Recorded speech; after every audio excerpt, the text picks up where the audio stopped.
जदि आपण 10th plus 2 degree diploma medical nursing एवं पीएचडी करिसेंती तेबे आपण एही जॉब पई सियोर अप्लाई करंतु। एथरे आपणकर टोटल वैकेंसी रहिछि 101 टी नॉन टीचिंग स्टाफ रे। एहा आपणकर प्योरली सेंट्रल गवर्नमेंट जॉब रहिबो। एथरे आपणकर सैलरी रहिछि 30,000 रु 2,18,000 भितरे डिपेंड करे आपणको पोस्ट रे।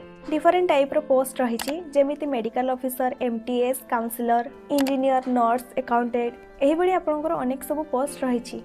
एज लिमिट 18 रु 55 वर्ष भितरे अप्लाई ऑनलाइन माध्यम रे हेबो एवं अप्लाई रो लास्ट डेट रहिछि 8 जनवरी। केमिति अप्लाई करिवे प्रथमे गूगल को ओपन करी गूगल रे सर्च करंतु odishaJobNotice.in। सेथिरे जो प्रथम वेबसाइट आसीबो सेथिरे क्लिक करी वेबसाइट को ओपन करंतु। वेबसाइट रे आपण देखि पारुथिबे लेटेस्ट जॉब अपडेट रहिछि। एथिरे गवर्नमेंट जॉब सेक्शन रे क्लिक करंतु। आपण देखि पारुथिबे आईआईटी भुवनेश्वर रिक्वायरमेंट 2025 आर्टिकल को क्लिक करंतु एवं डिटेल्स रे पढि नियंतु।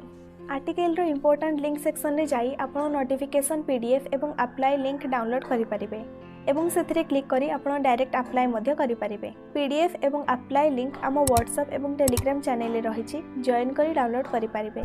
एभली जॉब अपडेट पई हमको फॉलो एवं सब्सक्राइब करंतु।